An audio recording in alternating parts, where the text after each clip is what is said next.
You are not India. For India is not corrupt. India believes in merit and not dynasty. And today of all the days, people like you need to remember what was told to the British: quit India. Corruption, quit India. Dynasty, quit India. Merit now finds place in India. अध्यक्ष महोदय, सबसे पहले आपकी पीठ पर, आपके आसन पर जिस प्रकार का आक्रामक बर्ताव आज देखा गया, उसका मैं खंडन करती हूं। पहली बार राष्ट्र के इतिहास में भारत मां की हत्या की बात की और कांग्रेस पार्टी यहां पर तालियां बजाती रही। जो भारत की हत्या की बात पर कांग्रेस पार्टी ने ताली पीटी आज इस सदन में, इस बात का संकेत पूरे देश को दिया कि मन में गद्दारी किसकी है। मैं आज हिंदुस्तानी होने के नाते कहती हूं, मणिपुर खंडित नहीं है, विभाजित नहीं है, मेरे देश का अंग है। मैं इनसे पूछती हूं, इन्हीं के अलायंस के एक सदस्य बैठे हैं जिन्होंने तमिलनाडु में कहा कि भारत का मतलब मात्र उत्तर भारत। अगर हिम्मत हो राहुल गांधी में तो आकर भारत के ऊपर इस प्रकार का कटाक्ष करने वाले डीएमके के अपने साथी का खंडन करके बताएं। कांग्रेस पार्टी के एक नेता ने कश्मीर में रेफरेंडम की बात की।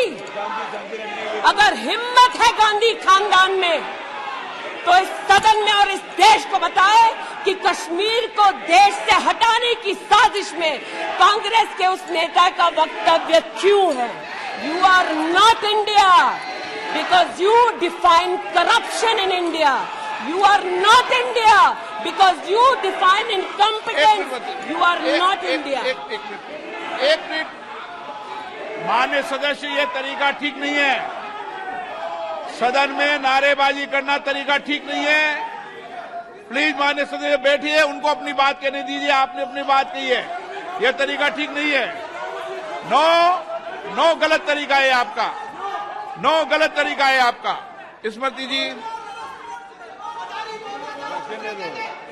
पुनः कहती हूं अध्यक्ष महोदय, शायद अपने ही कोलाहल में सुन न पाए हो। मणिपुर हमारे देश का अभिन्न अंग है, खंडित न था, न है, न कभी होगा। इनके यूपीए के अलायंस के एक नेता ने तमिलनाडु में एक वक्तव्य दिया है। पुनः कहती हूं कि भारत का मतलब मात्र उत्तर भारत।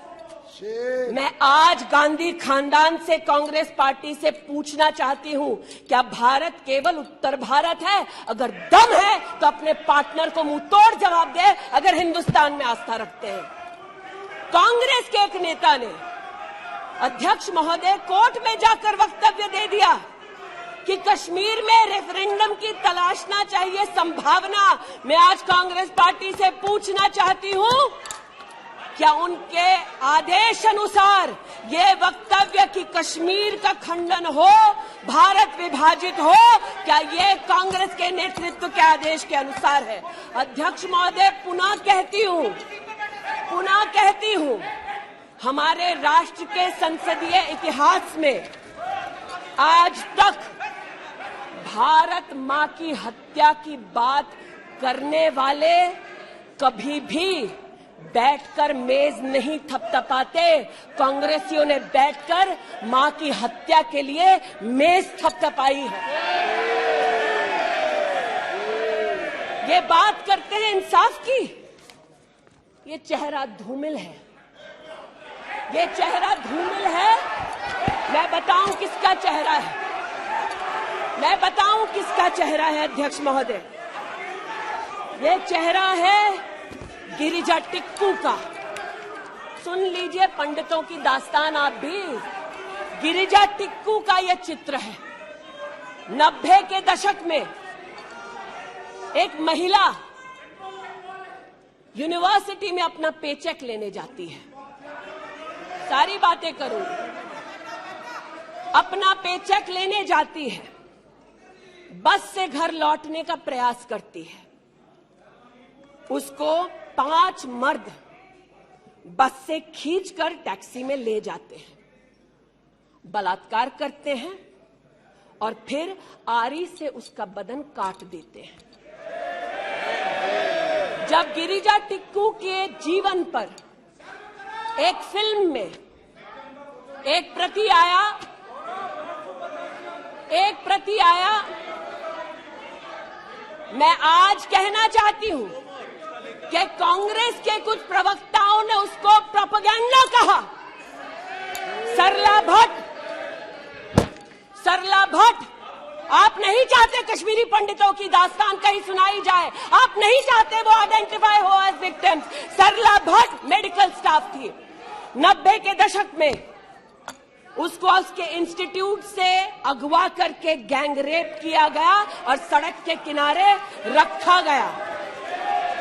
आज मैं पूछना चाहती हूं कि एक तरफ इनकी अलायंस के लोग हिंदुस्तान को विभाजित करने की बात करते हैं, ये आज अपने आप को इंसाफ के पुजारी बताते हैं, लेकिन मुझे बताइए गिरिजा टिक्कू, सरला भट्ट को कब इंसाफ मिलेगा?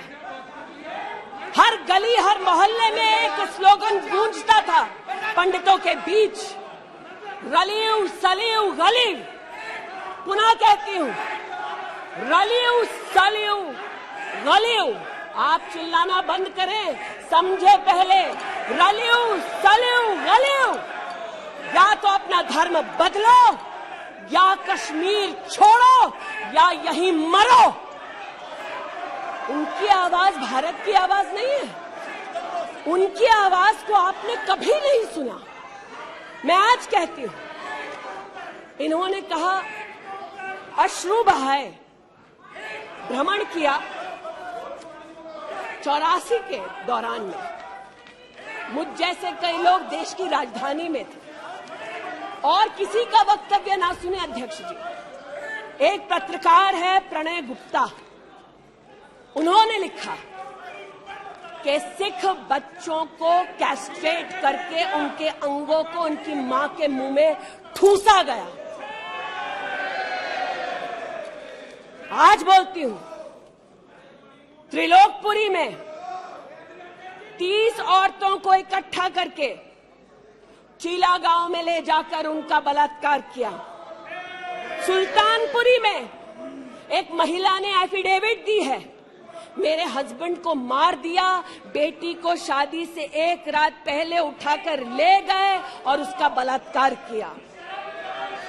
एक 45 साल की मां ने कहा सिख दंगों के दौरान कि न सिर्फ मेरे पति को मारा, न सिर्फ मुझे गैंगरेप किया, बल्कि मेरे सामने मेरे बेटे पर केरोसिन छिड़ककर उसको आग लगा दी गई। और आज भारत की बात करते हैं, कहते हैं कि कश्मीर से कन्याकुमारी तक 130 दिन चल रहे थे। मैं जोड़ों के दर्द पर भाषण नहीं दूंगी अध्यक्ष महोदय, लेकिन इतना जरूर कहूंगी कि जिन वादियों को हिंदुस्तान ने खून से सना देखा है, जिन वादियों में गोलियों की आवाजें हर दिन सुनाई देती थी, जब ये उन वादियों में गए तो जैसे कश्मीरी कहते हैं शीन जंग कर रहे थे, बर्फ के गोलों के साथ अपने के किसी परिजन के साथ खेल रहे थे। अध्यक्ष महोदय, ये तब संभव हुआ जब प्रधानमंत्री मोदी ने धारा 370 हटाई। आज इस सदन में उल्लेख हुआ है कि ये गए हैं, I have been to Manipur, you might have not been. आज इस सदन में उल्लेख हुआ है कि ये यात्रा में गए और यात्रा में क्या आश्वासन दिया कि अगर इनका बस चले तो धारा 370 ये पुनः स्थापित कर दे। धारा 370 की वजह से कश्मीर की बेटियों को दहेज के लिए अगर प्रताड़ित किया जाता था तो वहां की बेटियों के पास कानून का सहारा नहीं था, क्योंकि इन्होंने धारा 370 लगाई। कश्मीर में अगर बेटियां प्रदेश के बाहर ब्याही जाती थी तो उनके पैतृक संपत्ति पर उनका अधिकार समाप्त हो जाता था, क्योंकि इन्होंने धारा 370 लगाई।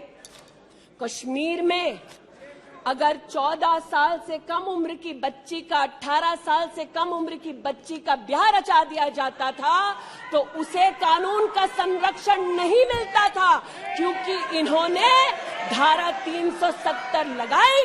आज जो भग गए हैं सदन से उनसे कहना चाहती हूं कि इस देश में न धारा 370 लौटेगी, इस देश में कभी भी पंडितों को रलिव सलिव गलिव का धमकी कोई देने वाले बचेगा नहीं।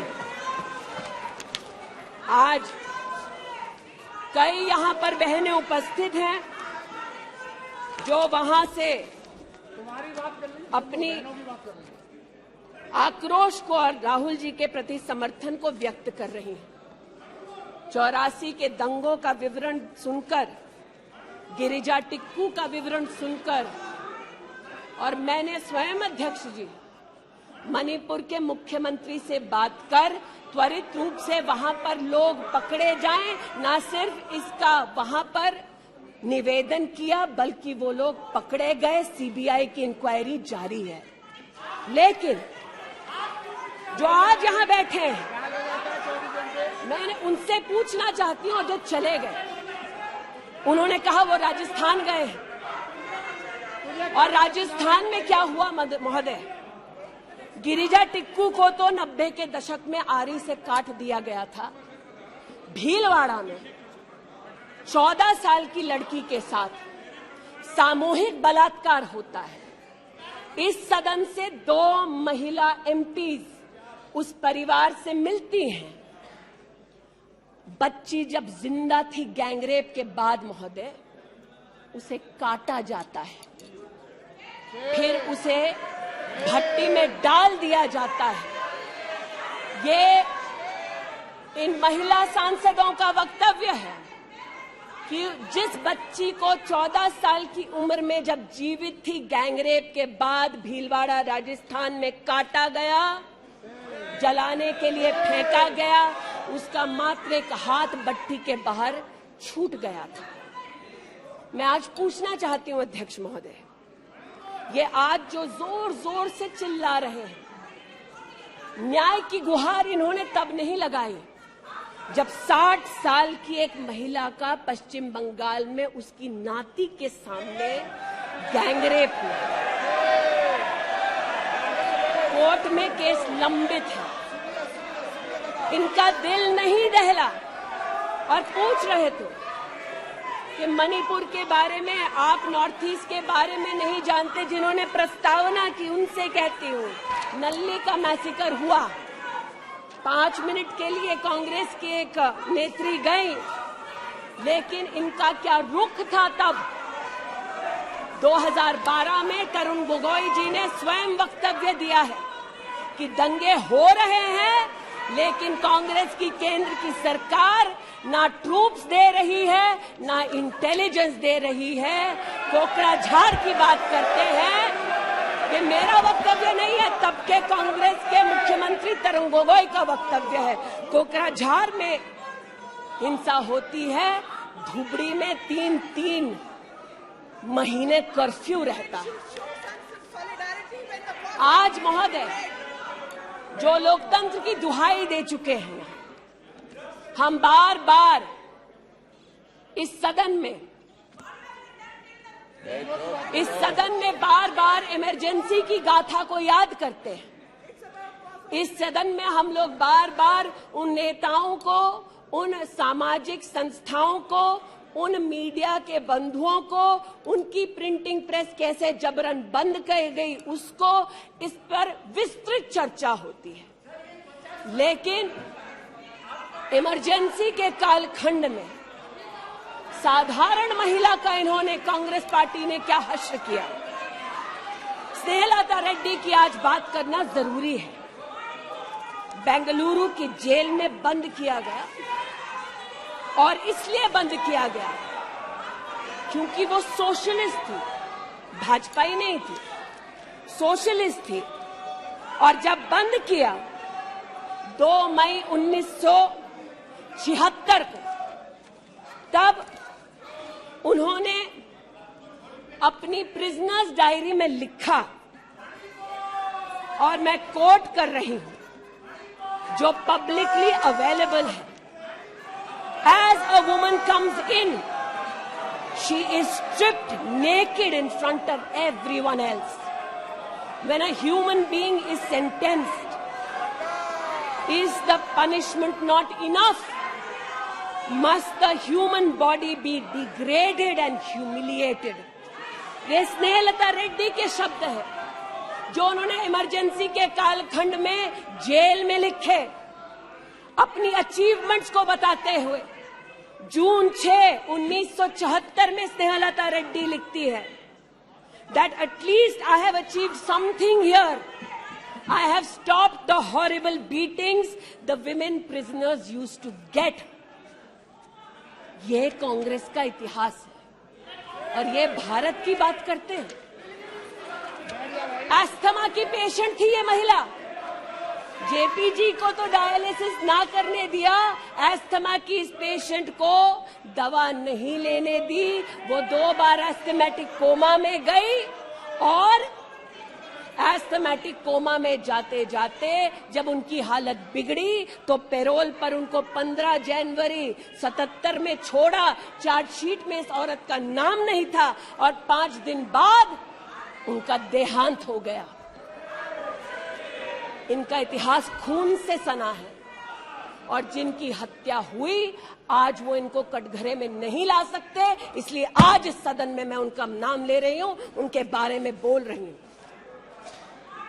चाहते हैं कि मणिपुर पे चर्चा हो, मणिपुर पे चर्चा करने के लिए बार बार पार्लियामेंट्री अफेयर्स मंत्री ने गुहार लगाई, बार बार देश के गृह मंत्री ने कहा, हमारे श्रद्धेय राजनाथ जी ने भी कहा कि आप मणिपुर पे सदन पर चर्चा कीजिए, हम चर्चा के लिए तैयार हैं, भागे ये, हम नहीं, भागे ये और हम नहीं। और भागने के पीछे कारण क्या? क्योंकि गृह मंत्री जब बोलने लगेंगे, परतें जब खुलने लगेंगी, तब ये मौन साध लेंगे। मौन मुद्रा का उल्लेख हुआ था, मौन थे ये लोग कई चीजों पर और आज भी हैं।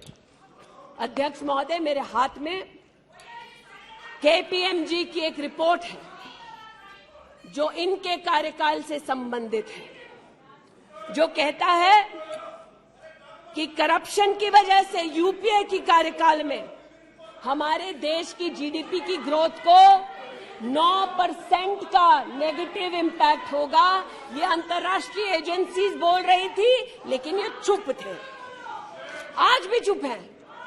जो लोग जीरो लॉस थियरी सिखाते थे, आज उसी कांग्रेस के एक नेता को कोयला घोटाले के लिए सजा हुई है और वो चुप है। लेकिन चुप और बहुत सारी चीजों में रहे महोदय। 2005-06 में यूपीए की सरकार को यह ज्ञात हो गया था कि खुले में शौच करने की वजह से महिलाओं का बलात्कार हो रहा है। 2005-06 में इनको पता था, ये सरकारी सर्वे में ज्ञात हुआ है, लेकिन ये चुप थे। 2010 में वर्ल्ड बैंक की रिपोर्ट ने कहा, इनकी तब सरकार थी, कि स्वच्छता न होने की वजह से देश की जीडीपी पर 6.4 का नेगेटिव इम्पैक्ट है। ये चुप रहे। महिला का बलात्कार खुले में शौच में हो रहा था, इनको पता था, ये चुप रहे। 2014 तक देश में केवल 39% आबादी को इन्होंने टॉयलेट की व्यवस्था सुनिश्चित करके दी। 2019 तक 100% कवरेज हुआ। 110 मिलियन टॉयलेट। ये हंसते हैं इस पे अध्यक्ष जी। शायद इनको पता नहीं है कि एक महिला के लिए दिन की शुरुआत में शौच के लिए बाहर जाना या सूर्यास्त का इंतजार करना, शौच के लिए बाहर जाना और वहां उसका शारीरिक शोषण होना, बलात्कार होना, ये कितनी बड़ी सामाजिक और क्रिमिनल चुनौती है, इस बात से इनको कोई सरोकार नहीं, इसलिए उपहास का विषय बनाते हैं। आज मुझे ये कहते हुए शर्मिंदगी है कि मैं यहां पर कह रही हूं कि खुले में शौच करने वक्त औरत का बलात्कार होता है, ये उपहास उड़ा रहे हैं और महिला उपहास उड़ा रही है। शायद यही लक्षण है कांग्रेस मिथ अलायंस के कि औरत का बलात्कार हो तो ये हंसे, भारत मां की हत्या की बात हो तो ये यहां पर तालियां पीटे। ये कांग्रेस का लक्षण है।